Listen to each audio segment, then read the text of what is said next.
नमस्कार दर्शक बंधु ओडिया क्यूरीज यूट्यूब चैनल को मु दर्पेन्द्र आउ गोटे नुआ स्कीम सहित आपण मानकु स्वागत करुछि।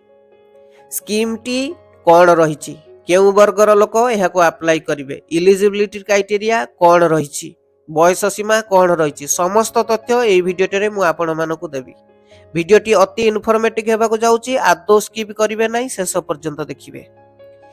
चैनल टी को जदि लाइक शेयर सब्सक्राइब करना ताहले टिके करिदेबे। ओडिया क्यूरीज चैनल आपण मानक पई गवर्नमेंट जॉब न्यू स्कीम समस्त तथ्य सर्वप्रथम जोगाई थाए।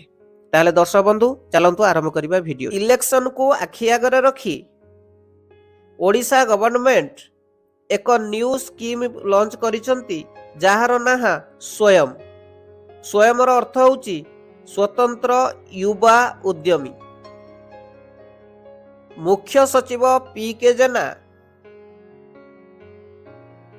सोमवार दिन तथा 13 फेब्रुआरी 2024 रे कहिले जे स्वयं स्कीम रे 448 कोटी टंकार व्यय करा जिवो बोली प्लान रखा जाइछि।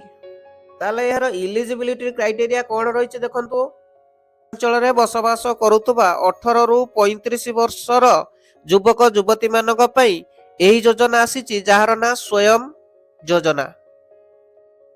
एही योजना अनुसार युवक युवती मानकु 1 लाख टंकार ऋण प्रदान करा जिवो जहाकी बिना सुधरे।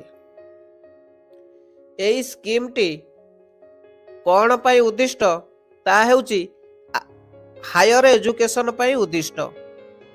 युवक युवती माने जो माने हायर एजुकेशन नबा पई चाहुचंती सेही स्कीम द्वारा से माने ऋण करी तांकर आगामी पाठ पढ़ा पई खर्च करि परिबे।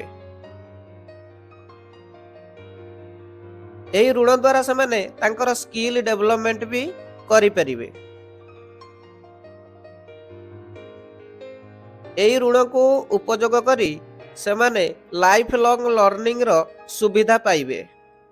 रो मुख्य उद्देश्य हैला ग्रामांचल रो युवक युवती मानकर पाठ पढ़ारे जो अर्थ बाधक साजुतला ताहा एई स्कीम द्वारा दूर करा जाई परिबो।